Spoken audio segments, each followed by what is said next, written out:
Hello, my name is Father Edward Looney, and you are listening to the podcast How They Love Mary, a podcast that I hope will either be the beginning or the deepening of your Marian devotion. In the past, I've had Roma Downey on twice, one time to talk about the movie The Resurrection, which I still highly recommend during the Easter season. And secondly, about one of her latest devotionals a few years ago. So I'm very excited to have her back on to share about her latest children's book, which is called A Message in the Moon. And one of the things I've actually done is I've written 3 children's books in my career as a writer and author. A Christmas book, one on the Shrine and Champion, and then one on the roadside chapels in northeastern Wisconsin. So writing children's books is something that's near and dear to my heart, and I was excited to see her project helping young people, children, deal with grief, called A Message in the Moon. So thanks so much, Roma, for coming on to talk about this children's book. Thank you, Father, for having me on. It's always lovely to speak with you. And it's my understanding that this book was really inspired by the loss of your mom when you were just 10 years old. And I guess maybe just first, are there any memories that really you treasure from your childhood of your mom during that short time that you had with her? Well, my mom was, I'm sure it was from my mom that I got my love of the performing arts. She was a great singer. She was very funny. She could have been a comic actress, I think, herself. She, of course, never got opportunities like that, but she took me to dance. She took me to singing lessons, and she really kind of loved the performing arts. And I just have a memory, really, of being in class, and she would sit to the rear of the class. Like a total stage mother. And when I would look over, she'd just sort of nod lovingly, reassuringly that she was there, that she just was always there. She was never far from my sight. So it was a very traumatic loss for us because our mum hadn't been sick. There was no preparation through illness. She unexpectedly and quite suddenly took a heart attack. And it was as if the lights were turned out in our lives. It was a very, very sad period of time. And my father, now suddenly a single parent, was a wonderful and did a wonderful job by himself, and it can't have been easy for him. But when I was leaving Ireland, I grew up in Ireland, Father. And when I was leaving Ireland for college, the college I was going to was in the south of England. And this is way before we had cell phones or even had any dream of what a cell phone or an iPhone would do. We were going to be solely reliant on, me being able to access a payphone. And as you know, they were few and far between. They were quite expensive, and often they were vandalized, in the areas that we grew up in. So I was anxious that I wouldn't be able to communicate with my dear dad while I was at school. And he took me out into the yard, and with all the wisdom that he had, he looked up at the night sky and he said, "Do you see that moon up there, Roma?" He said, "That's the same moon that you'll be looking at and the same moon that I'll be looking at. And we can always be connected through the moon. It's a small world and it's the same moon." And he said, "And if you're missing me or if you're homesick, just look to the moon because I will leave a message in the moon for you." And sure enough, I found myself coming back from school some nights weary from working a long day and long classes. And I'd glance up to the sky and I'd see the moon shining, and I would pick up a love message from my father. And I found it very comforting and very encouraging. So I have shared that with my own kids, my daughter Riley, just this past week.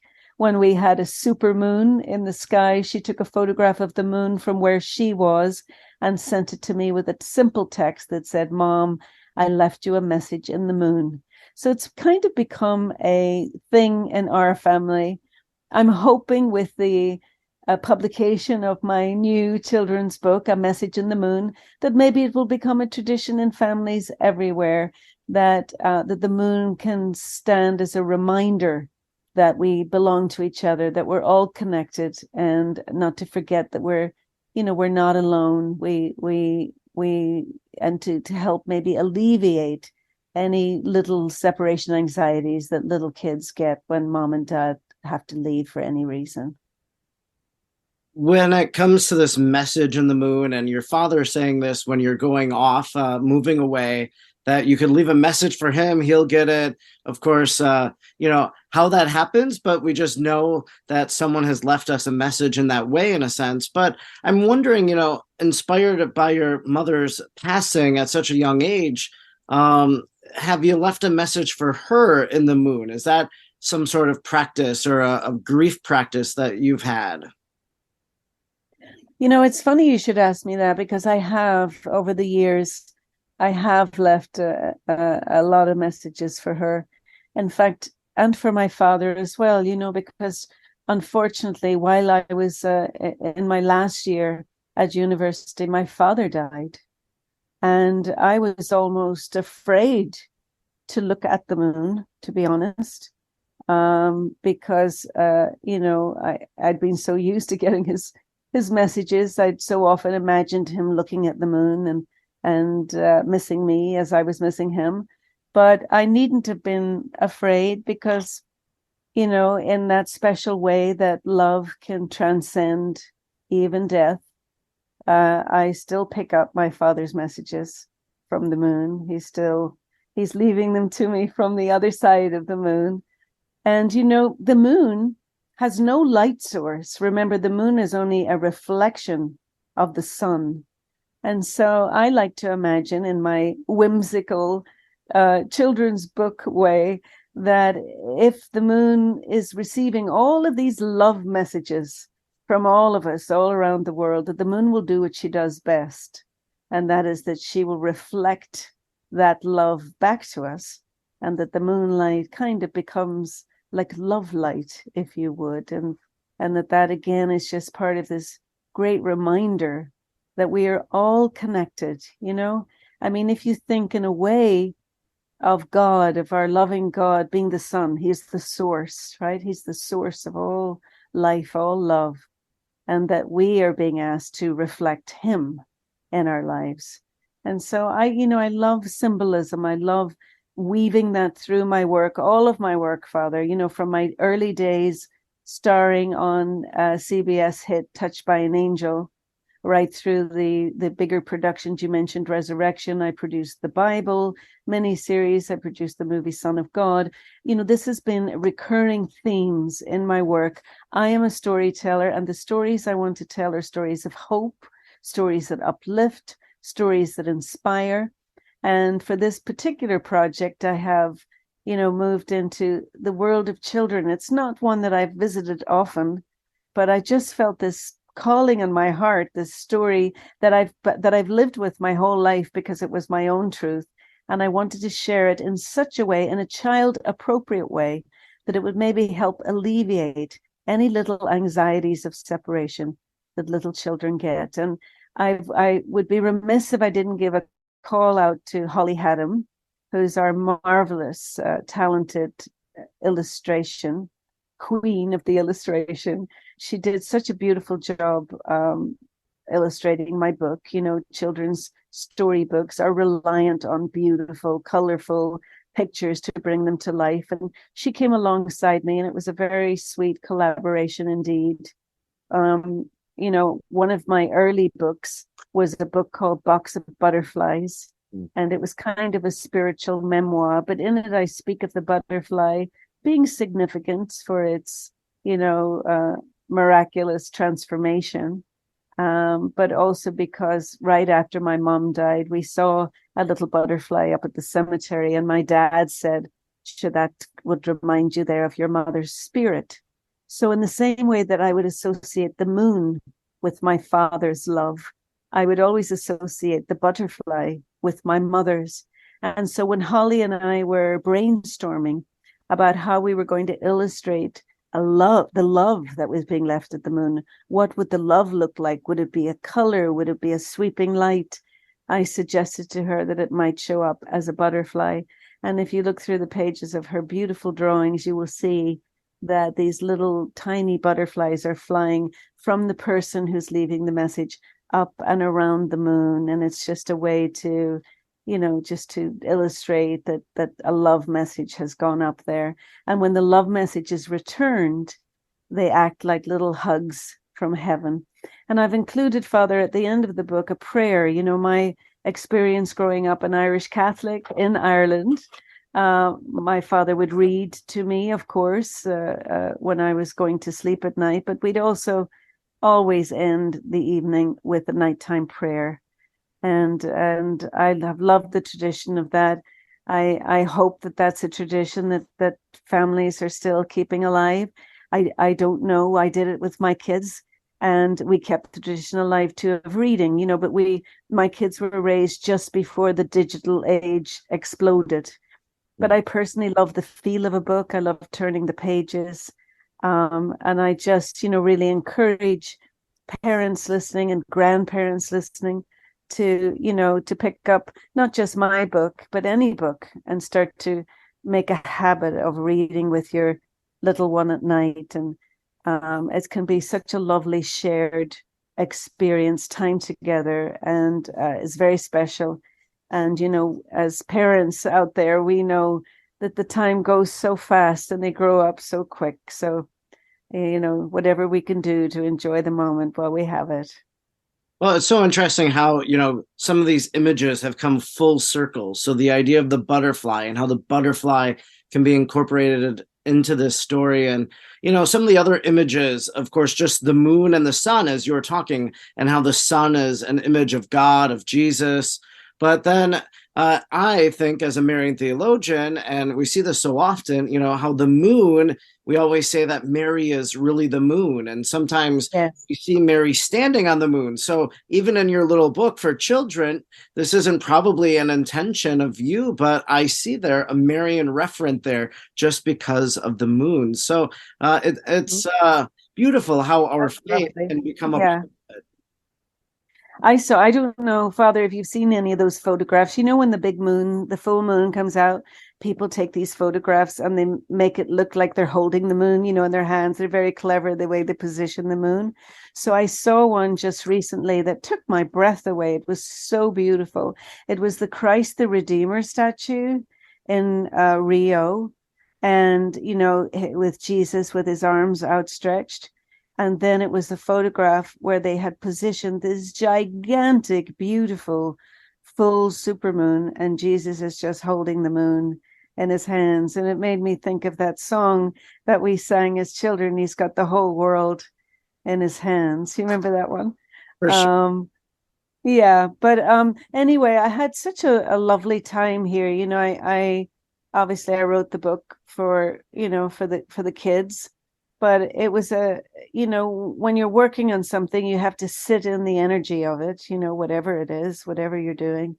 And for me, it gave me time really to sit with intention in the energy of my father and my mother. And, I wrote the book really to honor their memory. They're a long time gone. I'm a long time an orphan.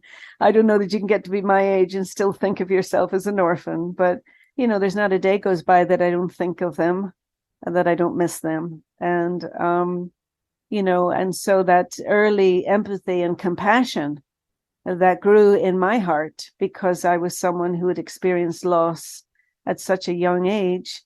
I think it takes somebody who has suffered to really understand and to care about other people's suffering. And so this is not, I didn't get overly deep in this, remembering this is a book for young children. I didn't want it to be sad. I wanted it only to feel encouraging and comforting and hopeful and joyful. And I think that I've managed to do that. And it's, it has a lot of sweetness, has a lot of beautiful color. And I think it'll make a lovely gift, particularly as we start moving in to the holiday season, which I can't believe is fast approaching already. But it's I have as in the entertainment industry, we are on hold kind of as a community because we've just closed the deals for the writers. The writer's strike has ended, but we still are in the middle of an actor's strike. And I'm just hoping and praying for resolution soon. A lot of people are really starting to hurt, and it's no fun not being able to work and not being able to make money for your family. So we pray it all gets solved quickly. And on a personal note, I pray it gets solved too, so that I can get back to work. I have a couple of pictures that I'm hoping to produce next year. But here for the end of this year, this is my offering. I always try to bring something that's meaningful to the table, and I really hope that this is a little book that parents will find useful in dealing with some of these bigger themes, but dealing with them in a child appropriate way. I'm wondering if you've already had the opportunity to share the book with littles in your life, and maybe what was their response or reaction to the message that you're communicating in the story? Well, I did share it with some friends with their little ones, and again, because we've had these extraordinary moons in the last few weeks, the mom, my friend, said that her kid will never look at the moon the same way again. It's like the moon now isn't just the bright ball in the sky. The moon, he was busy telling the moon things, sending messages to the moon. And then he was busy telling her all the messages he was getting. And so, it's great for imagination, and it's great, your best friend has moved across the country. Your grandma lives in a different state, like all the thing. I'm going outside right now and I'm leaving you a message at the moon. And that's sweet. It makes the world seem like a very small place. And it has a little bit more poetry and a little bit more of a personal touch, a little bit more of the need for the imagination of the child, which I think is so important to get their imaginations going at this age. And a little reminder for them that people want to hear from them. Everybody wants to feel loved. I never met a person my whole life that didn't want to hear an "I love you" from someone. So, let's say it often. Let's tell it to the moon, to love you to the moon and back. I think we can talk a lot about the full moon, and we've talked about some of these vivid full moons that we've had, the Christ the Redeemer statue. I know some artists and photographers, they've tried to capture a photo, and sometimes it takes 3 or 5 years for them to be able to capture the exact picture, and it's this dedication that they have. But instead of just a full moon, that's the easiest one to talk about, but what do you think about the half moon, or the other phases of the moon? How does that play with beautiful?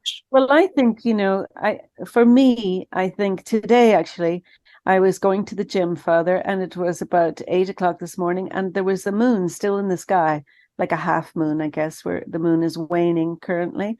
And, you don't often see the moon in the day sky, but it reminded me that whether I can see the moon or not, the moon is there. In whatever stage it's at, the moon is always there. And I think that there's the reminder there for our loving God, who's always there, whether we can feel him in our hearts or not. He's there loving us, and that kind of consistency, that reliability, that dependency, that we're never alone. And that makes me feel there's something deeply reassuring in that as well. It's like even when we can't see it, even when we can't feel it, the moon is there, and the moon is doing what the moon does. And I love the cycles of the moon. I mean, I think it's just I'm sure back in the day, before they had books to read, they were looking at the cycles of the moon and judging the passage of time, I guess. It's how the lunar calendar was built, I guess. That's how we know the time of year and so on. So, I mean, I think it's a image full of significance and symbolism if we look for it.